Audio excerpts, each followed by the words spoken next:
Hey guys, welcome back to one of my favorite places in the world that's not outside and not in a kayak and not in front of a piano. This is what I've done all my life, retired from, but this is my stained glass studio, all set up, ready for production. I got everything ready to go.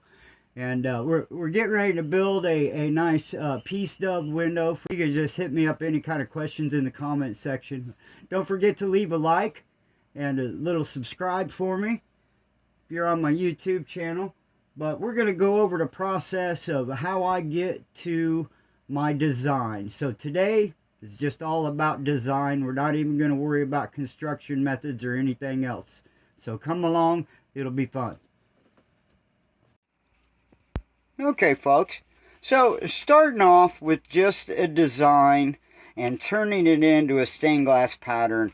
Obviously, you can't cut glass in these kind of shapes without some really expensive tools, and even if you could, they would probably break eventually due to gravity or any kind of vibration. So what we do here, this design is already painted on a window where it's going. We're just turning a painting into a piece of stained glass. So this is what is painted, and I walked over and I traced this off of the window, and then I brought it back home, traced it on another piece of tracing paper, and reworked the design until I kind of liked it and thought it would be easy enough to cut out in glass.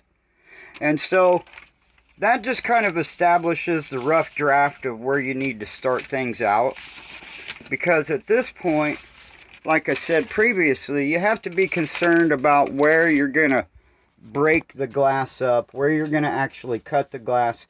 And so what I've done here, I'm working on my first pattern for the proposal to show the owners.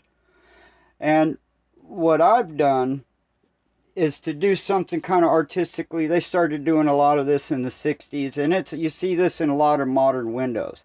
And the reason they'll do these circular designs is because it gives you a nice way to break up the pattern without having to have long lines going from here all the way to the edge. It's a way to break up the glass.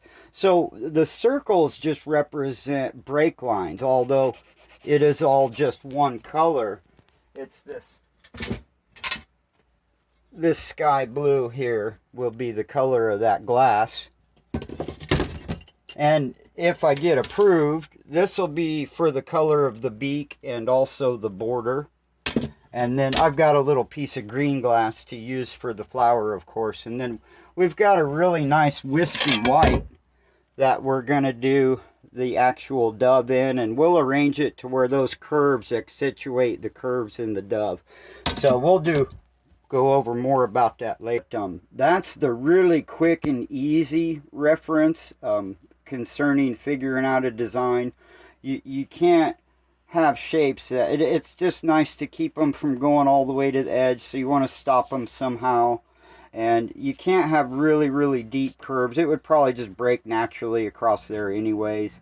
And then sometimes you do break lines just so you can have the contours of the individual shapes. That really helps also. But a lot of times the break lines really are an engineering step, and you have to really think about the shape and size and whether it's cuttable and manufacturable or not.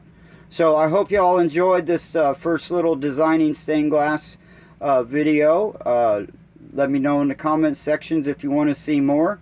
Be happy to produce them because I'm a busy guy and I got a lot of stuff to do. I'd love to bring you all along with me.